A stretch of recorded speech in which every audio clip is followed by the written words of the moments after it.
नमस्कार, मैं हूं डॉक्टर आरती दवे लालचंदानी और आज आपको बहुत ज़रूरी बात बताऊंगी। आप अगर ब्लड प्रेशर के मरीज हैं, हाई ब्लड प्रेशर रहता है आपको या आपके किसी भी सगे संबंधी को, तो एक बात ध्यान रखिएगा कि ब्लड प्रेशर लोअर करने की दवाई जो आपके डॉक्टर लिखते हैं, तो वो उस टाइम वन टाइम रीडिंग जब आप उनके क्लिनिक में जाते हैं वो रीडिंग देखकर आपके बीपी की दवाई लिखते हैं। और जब वो बीपी की दवाई लिखते हैं, मान लीजिए आपका बीपी बहुत हाई है उस टाइम, कुछ तो डॉक्टर के पास जाते ही ब्लड प्रेशर बढ़ जाता है, वाइट कोट हाइपरटेंशन जिसको बोलते हैं। डॉक्टर के पास हॉस्पिटल का एटमॉस्फेयर देख के आपका बीपी बढ़ता है। कोई भी स्ट्रेस में, एंग्जाइटी में बीपी बढ़ता है। तो आप अगर एंग्शियस पर्सनैलिटी हैं, आपका ज़्यादा ही बीपी बढ़ेगा, वो देख के डॉक्टर आपको बीपी की दवाई लिखेंगे।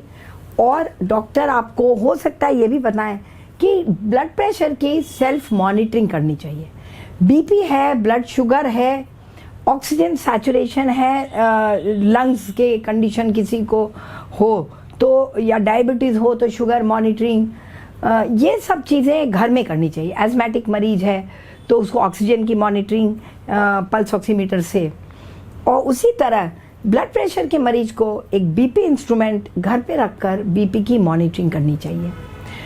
तो आपको बीपी की मॉनिटरिंग कब से करनी चाहिए? तुरंत। जैसे आपके हाइपरटेंशन डिटेक्ट हुआ, हाई ब्लड प्रेशर, डॉक्टर ने बताया कि आपको हाई ब्लड प्रेशर है, तो ये एक बीमारी है, ये एक मर्ज है। हाई ब्लड प्रेशर, हाइपरटेंशन नाम से ये बीमारी है। तो आपको तुरंत बीपी इंस्ट्रूमेंट खरीद लेना चाहिए। कई लोग पूछते हैं कब खरीदें? जब ये हमें ब्लड प्रेशर डिजीज़ एस्टैब्लिश हो जाए। अगर एक भी रीडिंग ज़्यादा आती है तो एस्टैब्लिश हो गया कि आप बीपी के मरीज़ हैं। तो याद रखिए कि ब्लड प्रेशर के मरीज़ आप हैं, लेकिन हो सकता है कि आप डॉक्टर के यहाँ से जब घर आए तो आपका बीपी आप चेक करें अपने इंस्ट्रूमेंट से, तो वो बिल्कुल नॉर्मल आए। बीपी इंस्ट्रूमेंट किसी और का मत यूज़ करिए, कोई पुराना रखा मत यूज़ करिए, नया होना चाहिए, क्योंकि इसकी कैलिब्रेशन बिगड़ जाती है। हीट से, ह्यूमिडिटी से, गर्म में रखा हो, ये कैलिब्रेशन बिगड़ जाएगा। तो नया बीपी इंस्ट्रूमेंट अपने लिए खरीदिए। ऐसा नहीं है आपके दादा नाना का बीपी इंस्ट्रूमेंट पड़ा है तो आप बड़े खुश हैं, लो अभी भी काम कर रहा है। काम कर रहा है, गलत रीडिंग बताएगा तो बहुत ख़तरनाक हो जाएगा आपके लिए।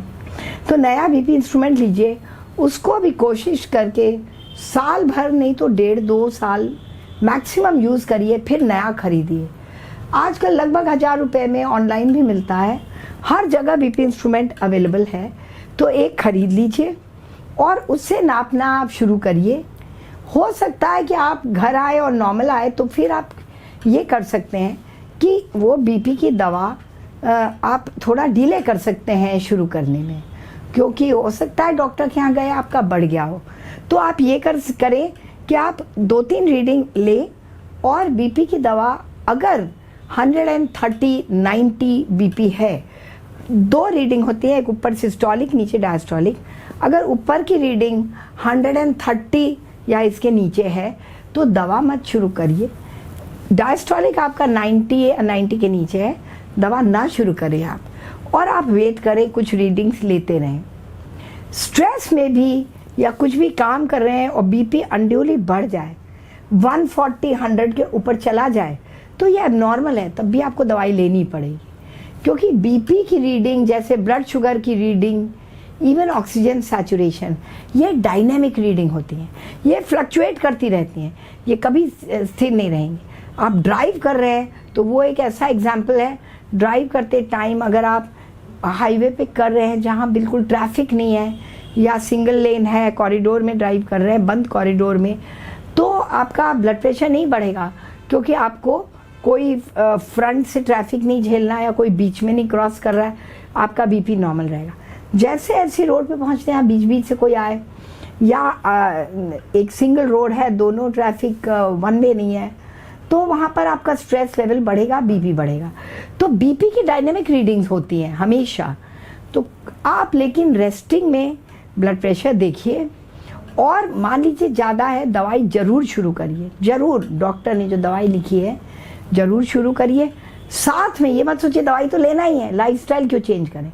लाइफस्टाइल चेंज करिए, अपने लाइफ को बहुत कूल कर लीजिए। कूल माने बहुत ही साधारण करिए, सिंपल कर लीजिए, कॉम्प्लिकेटेड लाइफ ना हो, स्ट्रेस फ्री कर लीजिए, प्लानिंग से चलिए। लाइफ की हड़बड़ी जो रहती है आपकी, उसको ख़त्म करें प्लानिंग से। और मान लीजिए आपका ऐसा रूटीन होता है कि आपके ऑफिस में या घर पे 4 काम एक साथ आते हैं जो आपको स्ट्रेस देते हैं, आप कैचअप नहीं कर पाते, तो उनके लिए कुछ ऐसा सिस्टम बनाइए, प्रायोरिटी लिस्ट बनाइए कि पहले मैं ये करूँगा, फिर ये करूँगा, फिर ये काम छूट जाए कोई बात नहीं, कैरी ओवर कौन सा कर सकते हैं अगले दिन।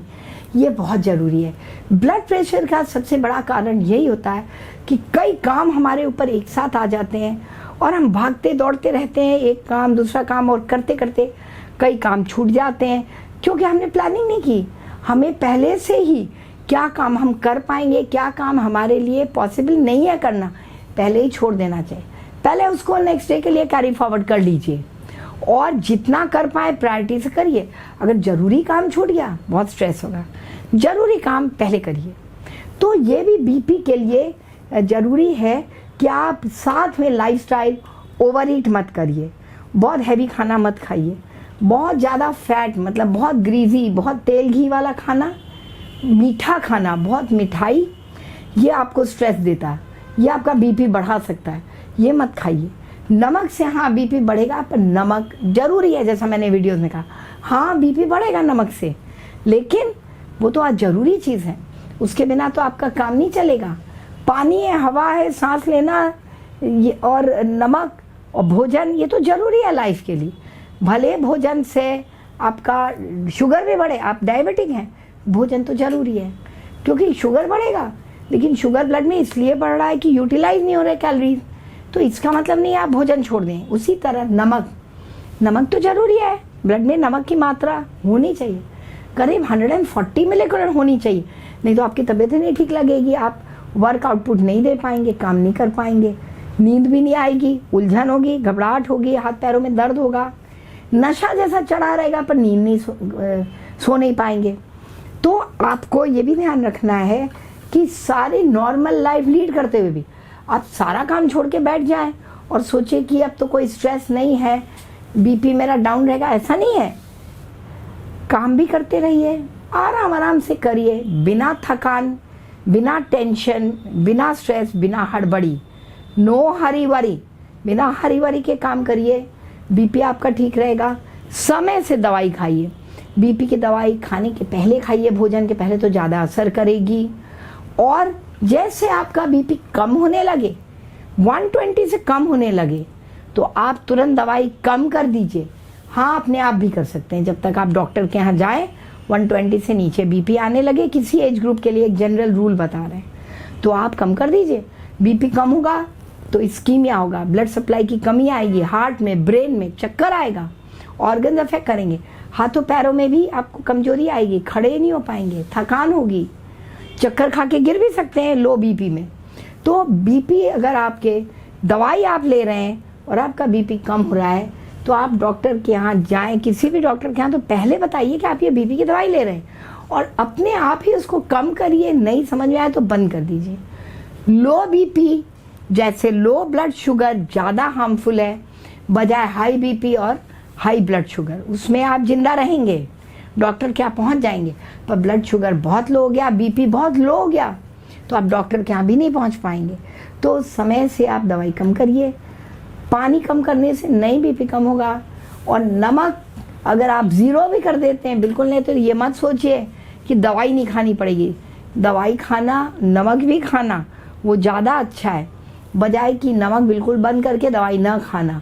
ये बीमारी है, दवाई से ट्रीट होगी। बीपी की 100 वजह होगी हाइपरटेंशन की, पर नमक वजह नहीं है, नमक खाना वजह नहीं है ब्लड प्रेशर का। इसीलिए आप ये मत सोचिए कि नमक बंद करके अपना ब्लड प्रेशर ठीक कर लेंगे। तो बीपी के लिए सावधान रहिए। लो बीपी खतरनाक है, हाई रहेगा तो आपको दवाई से आप उसको लो कर लेंगे, नॉर्मल ले आएंगे। Normal BP 120/80 ideal blood pressure है, बस उतना अचीव करिए। आप ये मत सोचिए कि ज़्यादा दवाई खा के बहुत लो कर लेंगे तो आपकी ज़िंदगी बढ़ जाएगी या आपको अच्छा फील होने लगेगा। नहीं, आइडियल बीपी रखिए, आपको अच्छा फील होगा, दिन भर हेल्दी फील होगा और घबराहट उलझन नहीं होगी, चक्कर नहीं आएगा, आप ज़्यादा काम कर पाएंगे। दिन भर काम करिए, अपने बीपी शुगर को कंट्रोल में रखिए और स्वस्थ रहिए, खुश रहिए, स्ट्रेस फ्री रहिए। मेरे चैनल को सब्सक्राइब करिए। आरती दवे लालचंदानी यूट्यूब चैनल देखिए, उसमें हर तरह के वीडियो मिलेंगे, आपके सब सवालों का जवाब मिलेगा। ये वीडियो मैं आपको नए नए वीडियो दिखाती रहूँगी। धन्यवाद।